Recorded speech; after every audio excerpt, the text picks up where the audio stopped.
নমস্কার। আশা করি সবাই ভালো আছেন, সুস্থ আছেন এবং অবশ্যই আনন্দে আছেন। আজ শনিবার অর্থাৎ চতুর্থী।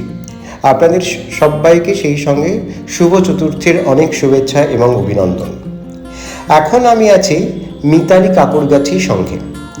এইবার এই সঙ্ঘের থিম হচ্ছে শখের বাজার। বাজার এবং আমরা একটা দৈনন্দিন জীবনের সঙ্গে একটা অবিচ্ছেদ্য সম্পর্কে আমরা জড়িয়ে আছি। সেটা বিভিন্ন ধরনের বাজার হতে পারে, বইয়ের বাজার, তরিতরকারির বাজার, খাদ্যশস্যের বাজার, কিংবা ঘর গৃহস্থালী অথবা যানবাহনের বাজার, যে কোনো বাজার। এবং সেই সঙ্গে সঙ্গে আমাদের জীবন দর্শনেরও একটা অদ্ভুত মিল খুঁজে পাওয়া যায় এই বাজারের সঙ্গে।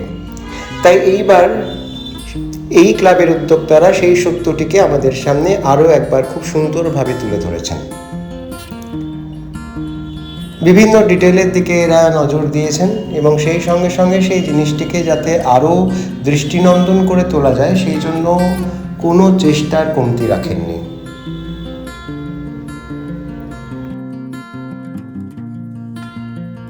আর এই হচ্ছে এনাদের প্রতিমা, মণ্ডপের সঙ্গে মানানসই একটি প্রতিমা এবং অবশ্যই দৃষ্টিনন্দন।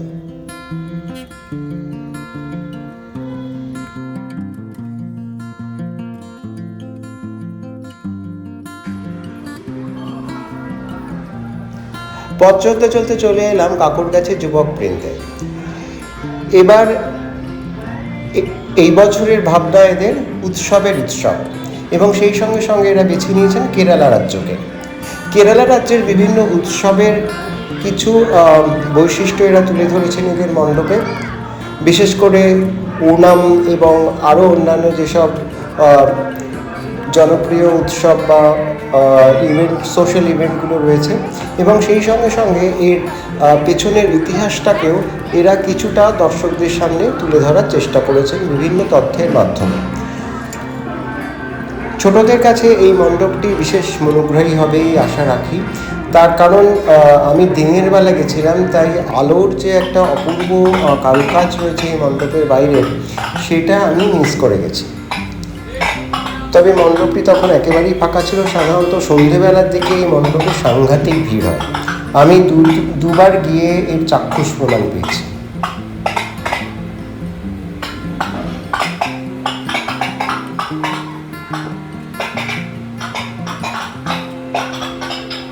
মণ্ডপের রঙ্গসজ্জায় এরা কথাকলি নাচের কিছু পোশাককে এরা ডেমনস্ট্রেট করেছেন এবং সেই সঙ্গে সঙ্গে একটি অতি সুন্দর আকর্ষণীয় মনোগ্রাহী একটি প্রতিমাও রেখেছেন এখানে, যা কিনা সমগ্র ভাবনার সঙ্গে খুব সুন্দরভাবে মিলে যায়।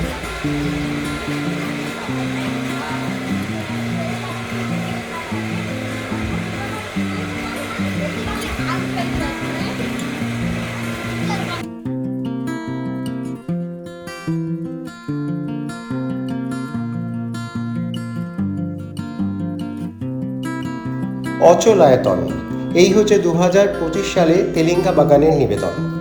আমাদের দৈনন্দিন জীবনে আমরা যে সমস্ত কুসংস্কারকে অতি সহজেই আমাদের জীবনের সঙ্গে মিলিয়ে মিশিয়ে একেবারে একাকার করে দিয়েছি, সেই সমস্ত কুসংস্কার এবং তার যে আনুষঙ্গিক চিন্তাভাবনাগুলো রয়েছে বা তার যে প্রভাব রয়েছে, তার সামাজিক কুপ্রভাব রয়েছে, সেই জিনিসটি এবার এরা মণ্ডপের মধ্যে তুলে ধরার চেষ্টা করেছেন। যেমন ধরুন, ডান চোখ লাফালে কী হয়, বা চোখ লাফালে কী হয়, কোনো কাজে হাঁচি পড়াটা খারাপ কিনা, বা পথের মধ্যে যদি রাস্তায় বেড়াল কেটে যায় সেটা, মন্দিরে বলিদান, বাল্যবিবাহ ইত্যাদি যত রকম কুপ্রথাগুলো আছে, বা কোনো মানত করার জন্য মন্দিরে ঢিল বাঁধা, সমস্ত কিছু এরা এই মণ্ডপে তুলে ধরেছেন এবং সেই সঙ্গে সঙ্গে একটি খুব সুন্দর সামাজিক বার্তা সবাইকে দেওয়ার চেষ্টা করেছেন, বিশেষ করে আমাদের আধুনিক প্রজন্মকে।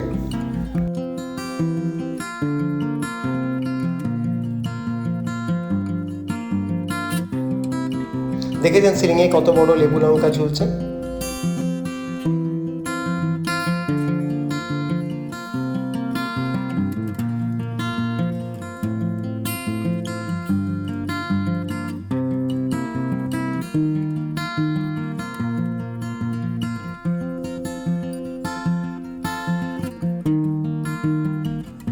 আমাদের নবীন প্রজন্মকে কিন্তু এই মণ্ডপটি খুঁটিয়ে খুঁটিয়ে দেখার ব্যাপারে বিশেষ আগ্রহী দেখালো।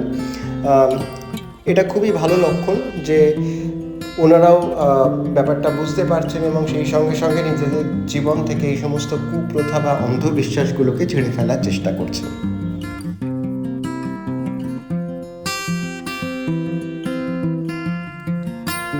এখানকার প্রতিমাটি কিন্তু ভারী সুন্দর, অদ্ভুত শিল্পভাবনা কাজ করেছে প্রতিমাটি তৈরির ক্ষেত্রে। দেখে নিন আপনারা।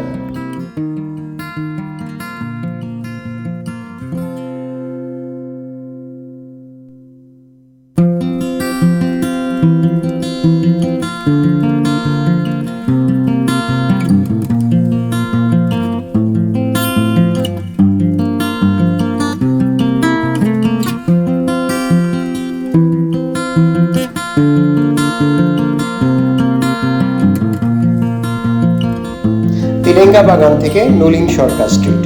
প্রতি বছর নলিন সরকার স্ট্রিট আমাকে বিশেষভাবে আকর্ষণ করত প্রখ্যাত শিল্পী ও ভাস্কর সনাতন দিনদার তৈরি প্রতিমার জন্য, কিন্তু বিগত 2-3 বছর ধরে সেটি অনুপস্থিত ছিল, কিন্তু এই বছর আবার তা সহ মহিমায় উপস্থিত। নলিন সরকার স্ট্রিট এই বছর তাদের ভাবনা শ্রদ্ধার্ঘ্য হিসেবে নিবেদন করেছেন বিখ্যাত কবি, সুরকার এবং সঙ্গীত ব্যক্তিত্ব শ্রী সলিল চৌধুরীকে। সলিল চৌধুরীর একটি বিখ্যাত গান আছে না, সাত ভাই চম্পা জাগরে যাব, আমরা সবাই শুনেছি, লতা মঙ্গেশকরের কণ্ঠে গাওয়া। সেই গানটিকেই এরা ভিজুয়ালাইজ করার চেষ্টা করেছে।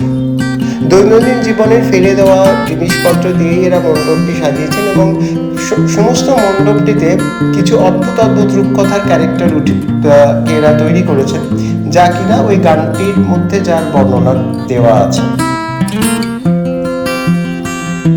এবং শুধু তাই নয়, আশপাশের বাড়িগুলোকেও এরা রামধনু রঙে রাঙিয়ে দিয়েছেন, যাতে পুরো ব্যাপারটা এই মণ্ডপটির সঙ্গে মিলেমিশে একাকার হয়ে যায়।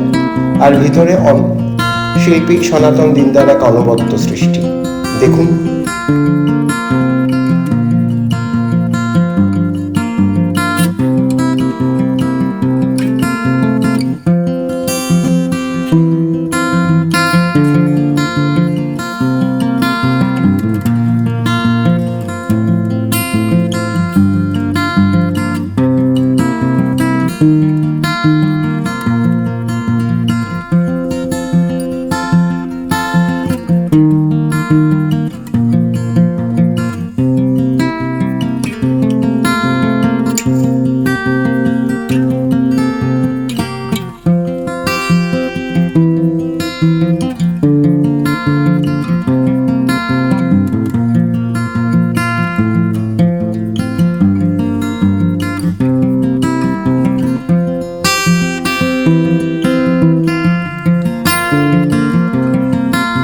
নলিন সরকার স্ট্রিট থেকে হাতিবাগান সার্বজনীন।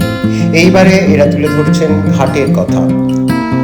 গঙ্গার তীরে কলকাতার বুকে যে সমস্ত ঘাটগুলি রয়েছে, সেই ঘাটগুলির দৈনন্দিন জীবনযাত্রার কিছু খণ্ডচিত্র এরা তুলে ধরেছেন দেওয়াল চিত্রের মাধ্যমে। শুনেছি সুদূর ফ্রান্স থেকে একজন চিত্রকর এসে এদের প্যান্ডেলের দেওয়ালগুলিতে কারুকাজ করে গেছেন। ছবিটি যিনি আঁকুন না কেন, শিল্পীর শৈল্পিক দক্ষতা একদম উঁচু পর্যায়ের, এ ব্যাপারে কোনো সন্দেহ নেই।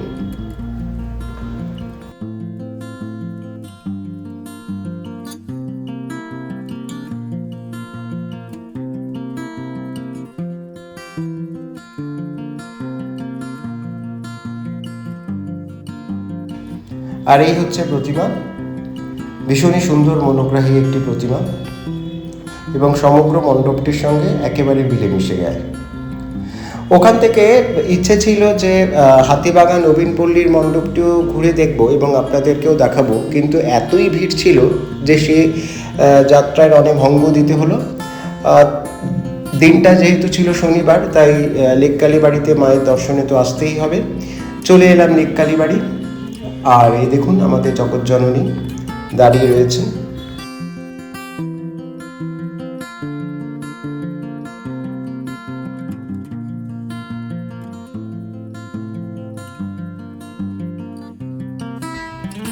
দিনটি যেহেতু ছিল শনিবার, তারপরে আবার পুজোও শুরু হয়ে গিয়েছে, তাই বাড়ির দৈনন্দিন খাবার দাবার খুব একটা আর খেতে ইচ্ছে করে না। সেই জন্য চলে এলাম গোবিন্দাতে রাতের খাবার খেয়েই ভবানীপুর দিয়ে যখন ফিরছিলাম, তখন আমার ছোটোবেলায় বাবার হাত ধরে ঘোরা একটি মণ্ডপের সামনে দিয়ে যখন যাচ্ছি, তখন এক ভীষণ ইচ্ছে করলো যে একবার নেমে মণ্ডপটি আমি দেখি এবং আপনাদেরও দেখাই। আমার ছোটোবেলা থেকে এই পুজোটি আমি হয়ে আসতে দেখেছি ভবানীপুরের রয় স্ট্রিটে। এরা প্রত্যেকবার খুব সুন্দর চিনছান একটি মণ্ডপ করেন। আমি বিগত 50 বছর ধরে একই রকম দেখে আসছি। আজ আসি, আবার দেখা হবে।